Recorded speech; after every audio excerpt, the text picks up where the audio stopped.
안녕하세요. 제이스카의 영찬쌤입니다. 오늘은 인수분해에 대해서 설명을 해보도록 하겠습니다. 인수분해란 식을 더 이상 나눌 수 없는 식들의 곱으로 표현하는 것이 인수분해인데요. 여기서 중요한 이 더 이상 나눌 수 없는 식이라는 것이 무엇인가? 이걸 이제 설명을 하도록 할게요. 그 이전에 여러분이 중학교 1학년 때 소인수분해라고 하는 것을 배웠어요. 여기에도 마찬가지로 인수분해라는 단어가 들어가 있죠. 소인수분해는 뭐였냐면 합성수를 소수들의 곱으로 표현하는 것이었는데 이 소수가 바로 더 이상 나눌 수 없는 수죠.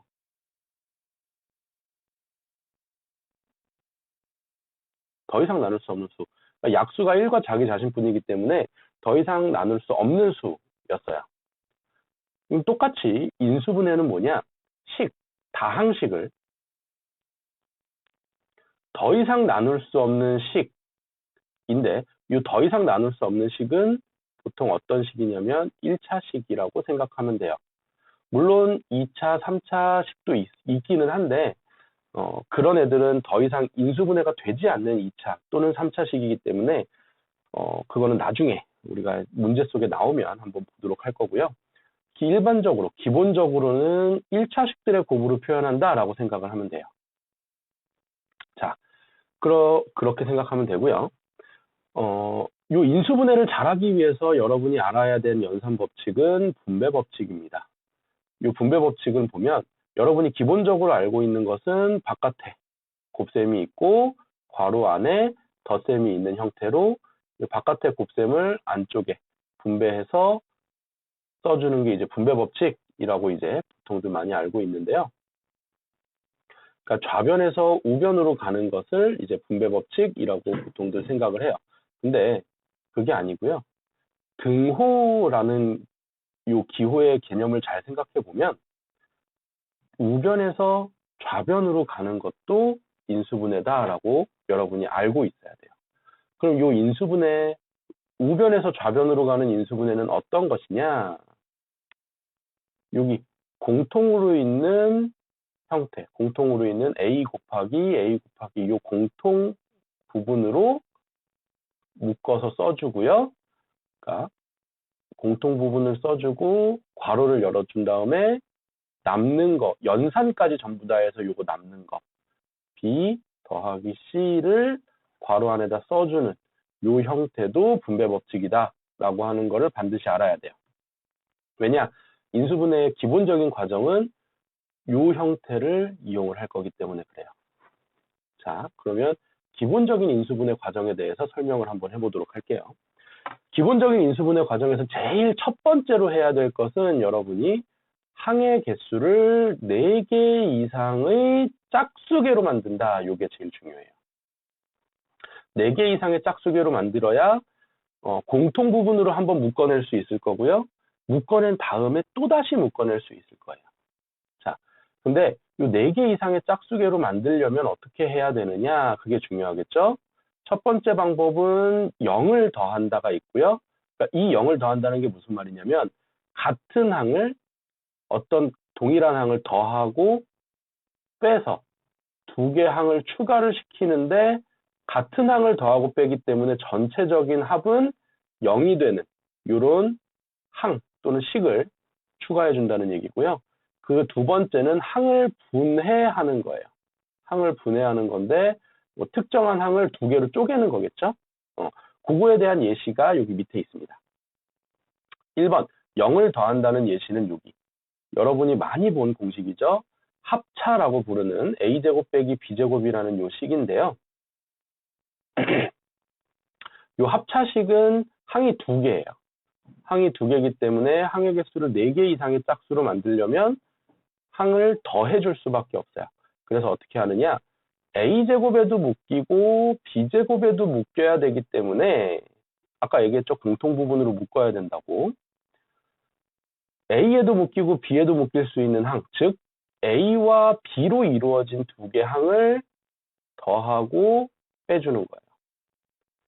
A에도 묶이고 B에도 묶일 수 있도록. A와 B로 이루어진 두 개의 항을 더하고 빼주는 거고요. 2번, 항을 분해하는 형태는 어떻게 되느냐? 요것도 많이 봤죠? 여러분 이제 완전 제곱식으로 알고 있는 식인데요. 요거는 이제 항이 3개예요. 얘는 2개였고요.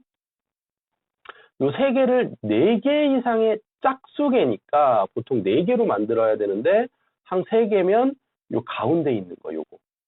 EAB를 요렇게 AB 더하기 AB로 2개로 쪼개면 돼요.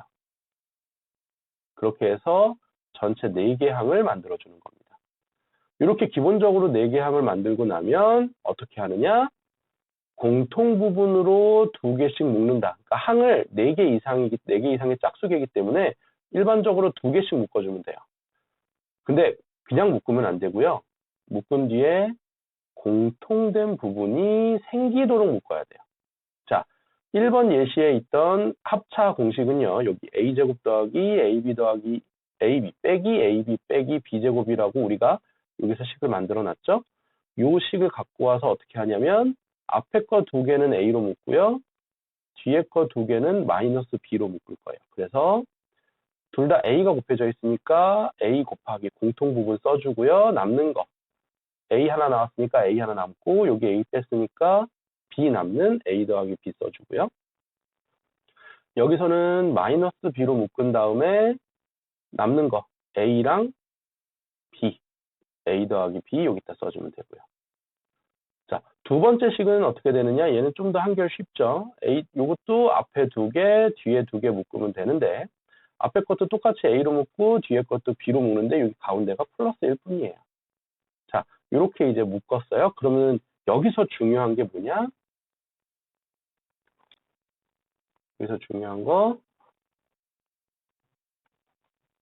여기 공통 부분이 다시 생겼다는 거. 이 밑에 식에도 a 더하기 b라는 공통 부분이 다시 생겼다는 거. 이게 되게 중요해요. 이래야지만 우리가 다시 한 번 더 묶어서 완성을 시킬 수 있기 때문에. 자, 그래서 이 공통 부분인 a 더하기 b, a 더하기 b로 묶어내고요. 남은 거 a 빼기 b를 뒤에다 써준 거죠. 마찬가지로 두 번째 것도 a 더하기 b, a 더하기 b 공통으로 묶어주고요. 남은 거 a 더하기 b를 뒤에다 써서 완성을 합니다. 자, 이런 기본적인 인수분해 과정을 여러분이 잘 숙지를 해야 돼요. 그러니까 기본적인 거예요. 기본적으로 어떻게 한다? 항을 4개 이상의 짝수개로 만든다가 중요해요. 그러니까 이거는 근데 기본적인 거기 때문에 특수한 경우에 인수분해에서는 쓸 수 없는 과정이지만 대부분은 이렇게 돼요.